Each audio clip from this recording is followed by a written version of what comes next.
Hi friends, Jason here from Jason's Design Shop. And this week, I'm going to show you this cool project of making a wizard staff.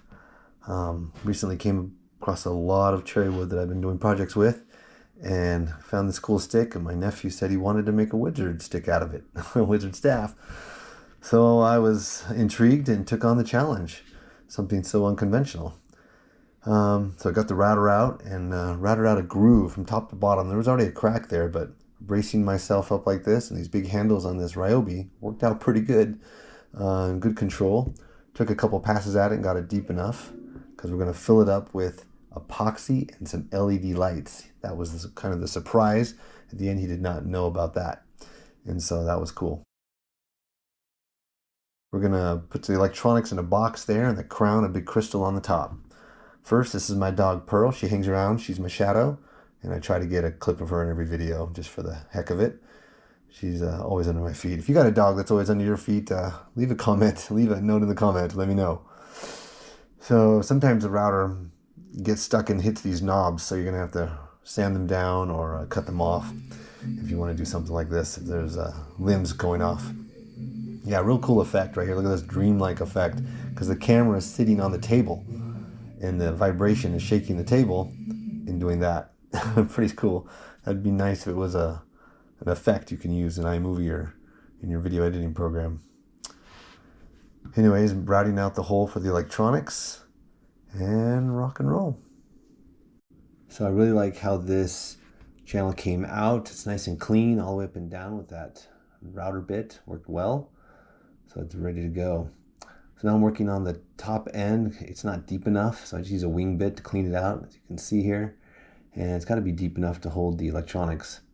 And then a wire is going to go up from there, and another light. And we're going to keep it all into one ball of light and shove it into a epoxy crystal that we're going to make here in the future. So keep watching. Don't skip ahead. There's a lot of cool stuff in here. Yeah, it's frustrating when everybody skips ahead. So I'm making the crown here, where like a diamond ring has a crown in the ring, and that holds the ring in place, holds the diamond in place. This is going to hold the crystal in place. So it gives us something to fasten to. And also want to create some lines going down off those pits where the epoxy can continue to run down into the wood to make it look like they're connected from the crystal down into the wood. So they're not just like setting up there, floating up there, but literally ingrained into the wood. So that's my goal there. As I go along, I'm sanding little spots here and there because they're in the way. But really, I'm not going to sand anything until all the epoxy is getting closer to being done, because it's going to make a big mess and we're going to have to sand all of that anyways. So to keep it out of the good grain, I left a lot of that brown wood on there that's pretty soft, and we'll sand off pretty easy. Continued some of these grooves that I want to fill with epoxy and all that. Well, on the other end, the tip, I found this cool spike that up on my dad's property that we could put on the end here. It's from like an old backhoe back in the day. It's covered in rust. So, I'd watched some videos on people restoring found metal objects, right? All covered in rust. Pretty cool stuff. Whole videos just on that. Restoring a gun or a knife they found or some tool. Well, I don't have time for that, so I'm just going to grind it off. But it turns out all the grooves and curves and concaves in the thing, my little spinning sand disc just can't get in there. And so it's really not going to work. So I get the best I can. I get the tip pretty good. I'm just going to paint it all. So it doesn't have to be perfect. But this wire brush makes short work of it, kind of. And I get most of it off. Well, can't get much shinier than that with what I have. Pretty good, but there's stuff in the pits and stuff. Let's look at some YouTube videos on how to restore old rusted metal. So there are some good products that will help you take the rust off, but in the end I decided not to do that because it was all going to be painted black and it just wasn't that important and not worth my time. So instead I get started on the tip. Is quite a custom piece to make that fit on there. I just have to cut and trim and figure out just right to get that to go on there up to the good wood where I can put a screw through the top. At least I had that, which really is going to hold it to the best. All right, crazy steps and everything here, but it slides on there. Fits in there perfect. On the front side, look at that. Trimmed off the edges. Sloped that. I think some sanding all in here will be good. Then we can tie it up once it's all cleaned up. So drill out a hole and put a screw in there that will paint black. And that's really what's going to hold it the best. But later I'll wrap it up with some strips of leather and hide all that part of it, the top part. And then I think it's going to look pretty brutal, like it's some kind of an ancient weapon. There, I think we're good. Nice and shiny. Ding. I want that to be really sharp, actually. That ought to do it. All right, Like finally, cheap $1 fun paint. part, pouring the epoxy. Well, I've got a thin coat epoxy here, which at some points that's good, at other points it's not going to be good. But in the side, the crack here, it works great. I can do it in layers because if I pour enough to fill it, it just all runs out, right? So I mix up a little bit at a time, which is actually tricky because it needs to be equal parts. And there are times where it comes out too sticky and does it because it wasn't equal. And finally got this first coat done and in there, and it came out great. Super shiny, super messy, and I sealed the bottom out, so now I can put in the electronics. This is a test piece, so I can see how translucent it is. The light's going to go through it, make sure I don't have too much pigment in there, and it looks great.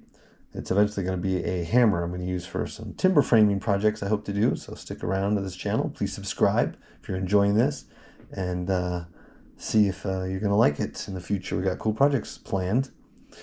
Actually, at the making of this video, I've just passed 1,000 subscribers, and YouTube has monetized me.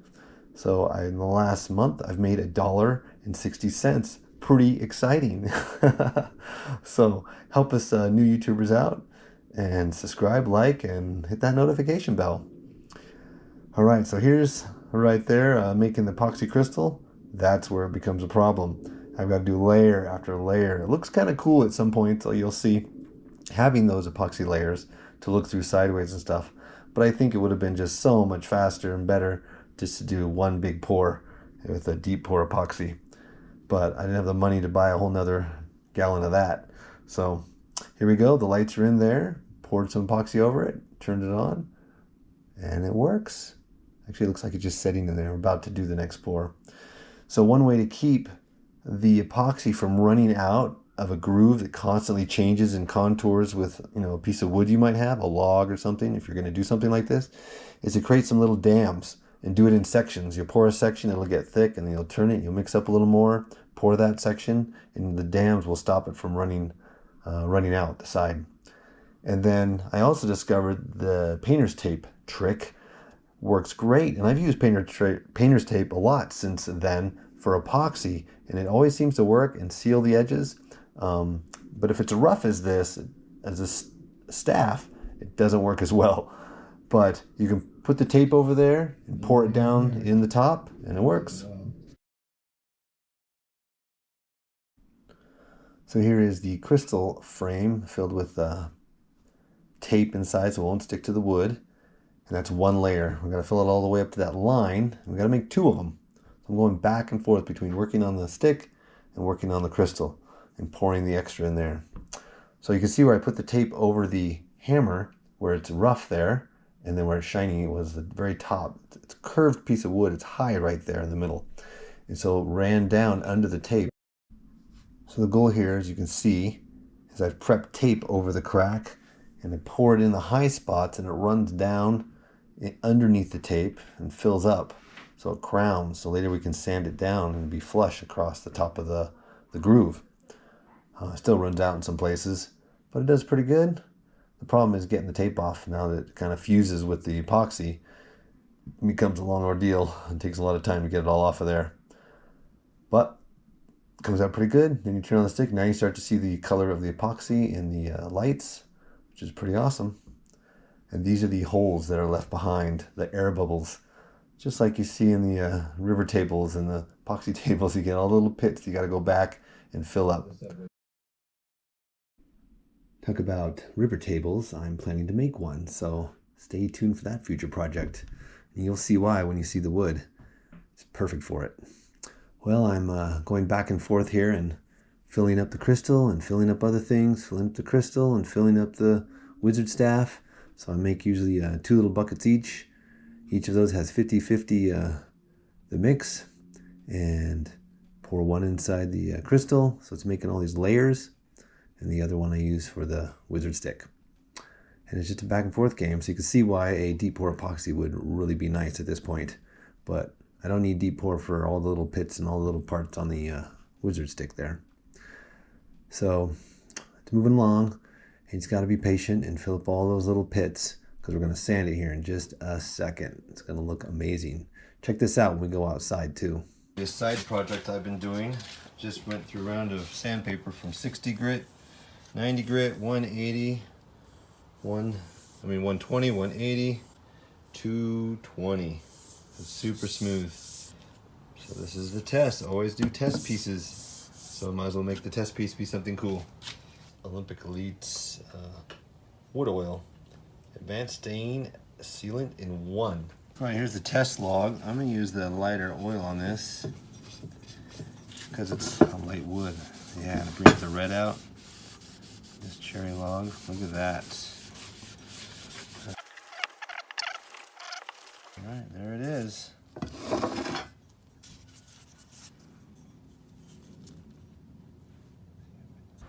Yet another pour.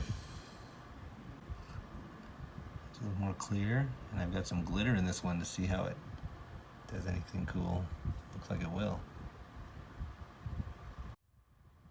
Okay, let's...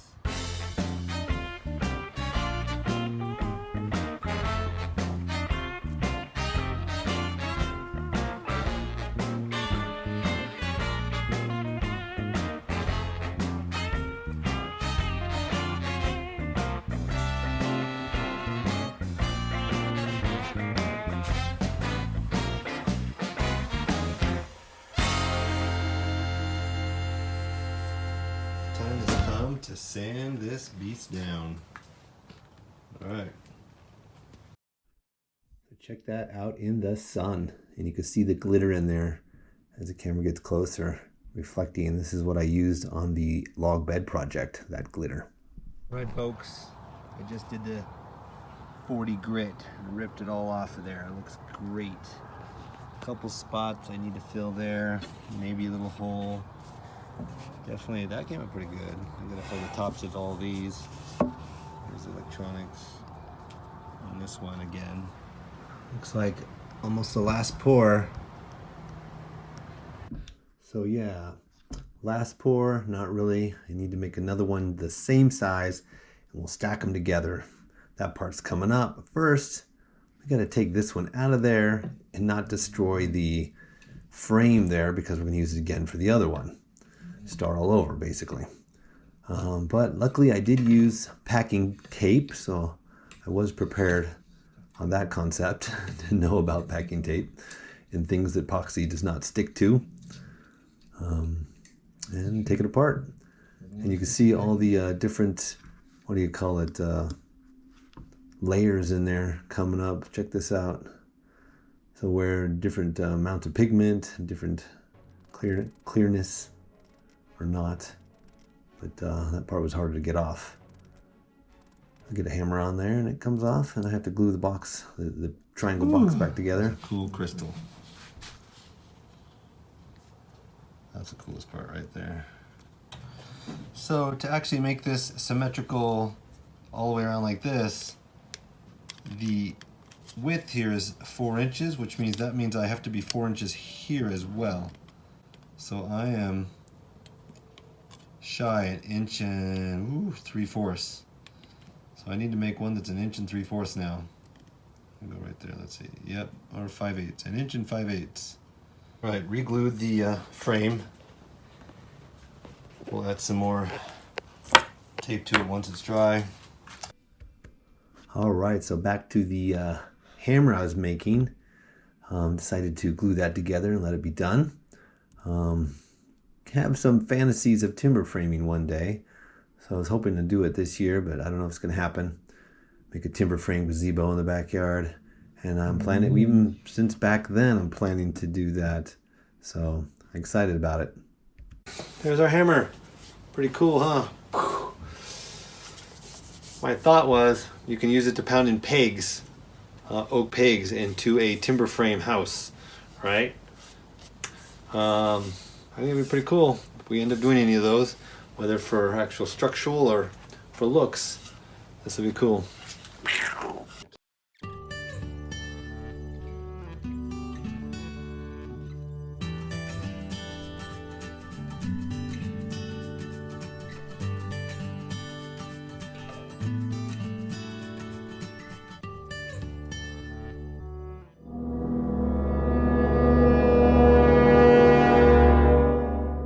I had filled that the other day, and this had leaked through. It was a mess, so I drilled a hole in there, cleaned it out for future getting the lights through there. And what happened? I wasn't careful enough, and I think I hit this wire and broke off half of it, right where it hits epoxy down there. Let's see if that's going to help me see it. And then, of course, there seemed to be one micro dot of epoxy on the switch. So when I pull it, it just broke. So now there's no switch. I can't test to see whether it's working or not. So I have to replace this and then find out if it even works. And if it doesn't, I have no idea how I'm going to grab on to a teeny wire sticking out of a little bit of epoxy down there. Not going to happen. So the whole lighting down here, all that work may be for nothing. I may have just ruined it. Stay tuned to see if that gets fixed or not. So what I really came out to do was to hook this together. So we have the full, ooh, look at those little crystals in there, reflective glitter I put. That's gonna glue onto there, and we will have the full thickness, 4 by 4, or I'm sorry, I think it's like 2 inches by 2 inches. Then we can cut out the actual diamond shape. All right, let's do that.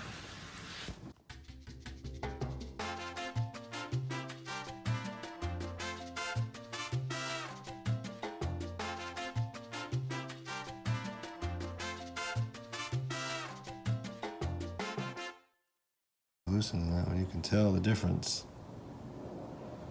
So I'm just trying to get it sanded flat. It's got a lip on it. I looked in there, I said, wow, that looks cool. Check this out. Whoa, isn't that amazing?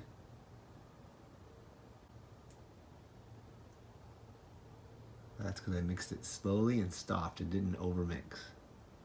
That's cool. Really clear on there. All right.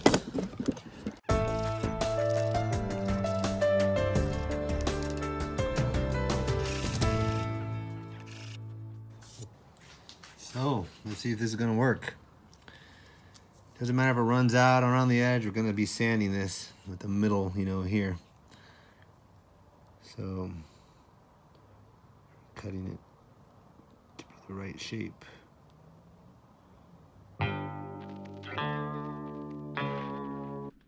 So we just got to glue these together, but as you can see, it wants to slide everywhere and won't hold straight. But nothing good old duct tape can't fix, even when it's all slimy and wet. So that worked out pretty good. Okay, friends, there it is. The lines we need to cut on. The bottom corner of the diamond, the top corner. We need to cut off this part and cut off this part. So here you can see I was measuring the angle of the blade and what it had to be to cut on the line correctly. And it was going to hang over the edge of the sled. And finally it just scared me too much and I said I ain't having any of that. And so I reworked it so I can just lay it flat on the sled. And it cut out. It was probably way better, 1,000 times safer, and didn't go flying out of my hand. And much easier. There it is. Came out awesome. Now just have to do some sanding. But there's our crystal diamond shape. So hit that sander. Finally I worked it through several grits there, the 120, 180, and finally the 220. Clearly it's not enough to make it shiny yet, but looks pretty good, and the magic begins to come out of it. It just starts spinning on its own. I was just blown away, but it works. So we're gonna put that right onto the staff. So there's really the next big challenge, right? Getting that to sit in there and epoxy it in and blend it down with these things. So it looks like it's part of the stick, part of the staff. All right, that's the next challenge. Okay, this is now sanded to 220. Starting to sand one of the wires and light bulbs there, I think, in there, but it doesn't work, won't matter. I don't like some of the blemishes I have here with the, those were the dams made of sawdust and glue to keep the epoxy in place. This one. So here's where a bench clamp might be nice, but worked out pretty good. The V of my feet there to hold this awkward shape and actually get a hole pretty straight right down the middle. So I'm happy about how that turned out. Okay, that went well. We are about up to here, about this far up on the crystal, so that should let light get up into there. All right, so now we're going to test it with the lights turned off and lights in the crystal.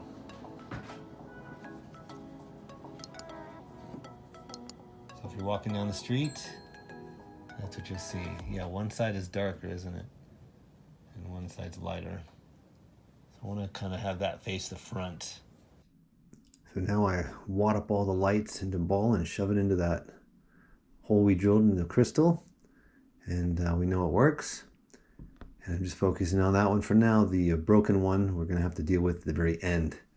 So my solution to hold it on there, because it's so awkward, is to stand it up and fill it with liquid nails. But this darn liquid nails is soft for days.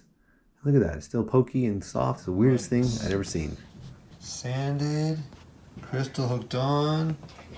It's not that strong on there with the liquid nails, but I want to fill up this one and these two.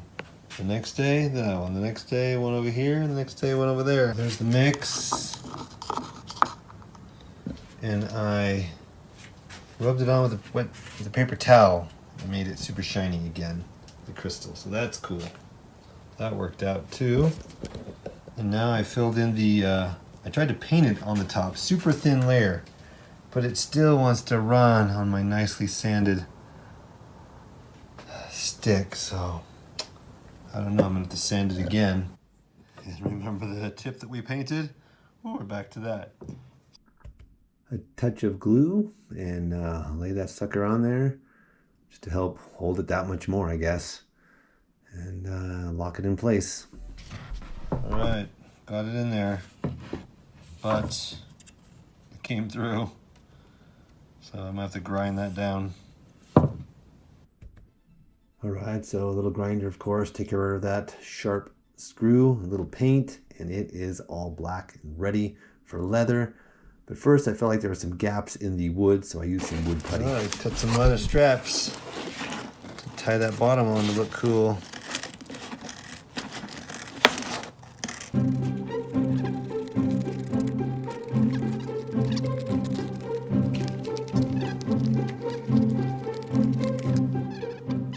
I think that's long enough. If we need another one, we'll do it later. All right, sorry this video is so long, but it is not just eye candy. It is showing you things like this. The dams that I had to put to keep the epoxy where it needed to be instead of running off. And I just used wood putty. But I had to do it several times as a stick is round. And so you can see there's just one left to go. Fill that up and we can take it outside. We're going to grind all that off of there. So there's the final thing all done and connected. Looks pretty cool. A couple touch-up things to do on the staff itself. Then I get out there and start grinding with a strong, I don't know, 40 grit disc on there.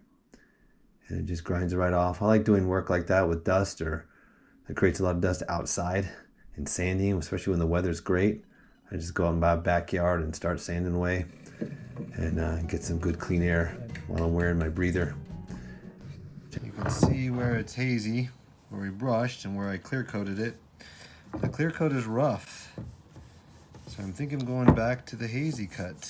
I don't know. Although that looks cool too. But we can't have both.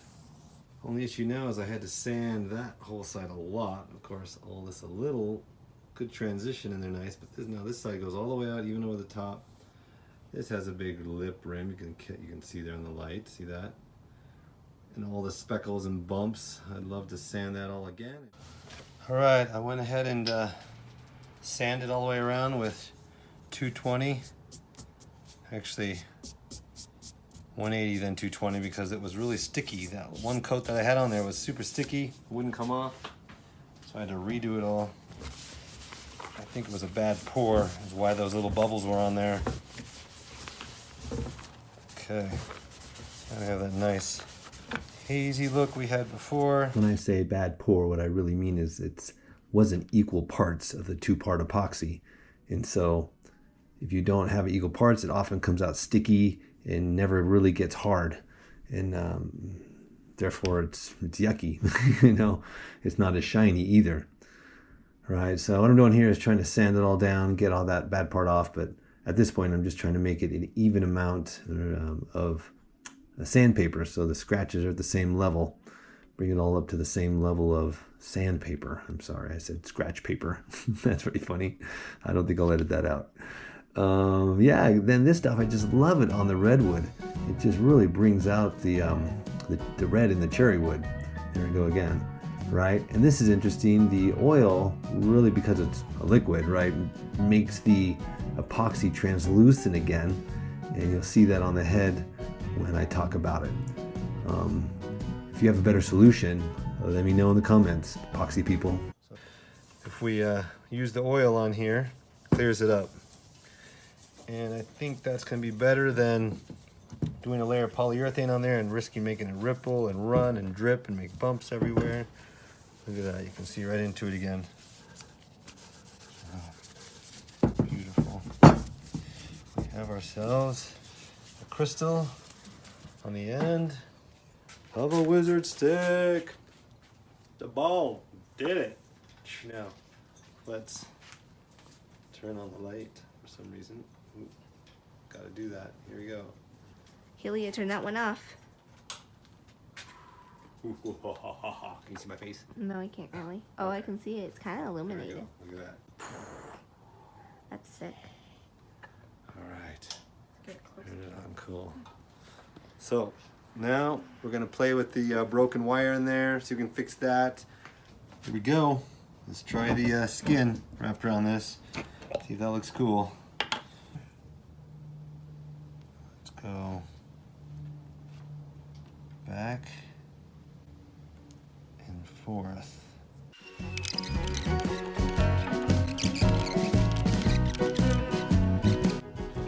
How does that look? Like a spear tied on with a leather strap. Looks a little more authentic. Okay, I'm gonna call that good for now. Touch of solder. I think that would bring those two together, and just lay it down there. In a couple seconds it'll be dry.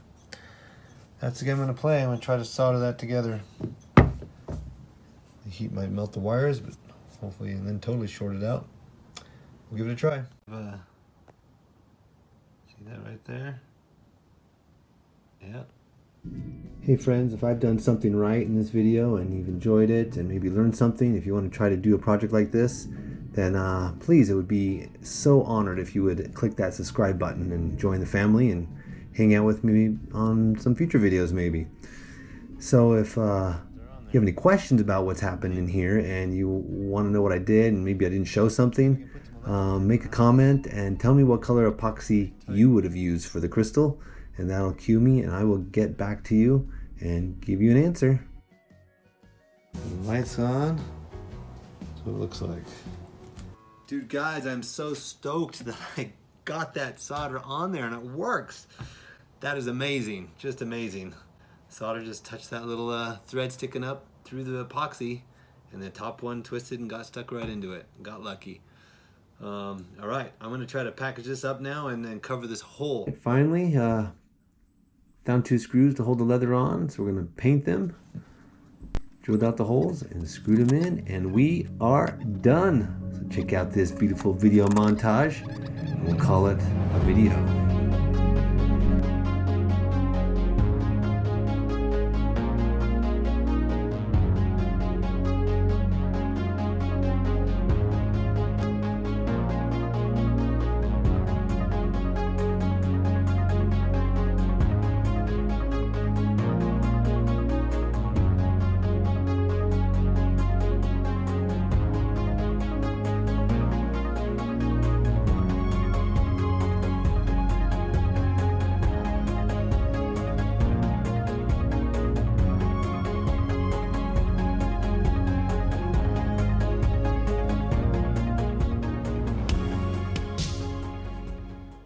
That's it, my friends. Thanks for watching the video of making the crystal wizard stick. Look at that, huh? Reach in there, turn it on and off. Only thing left to do maybe is do some cool writing on here, some elvish writing that says "You shall not pass."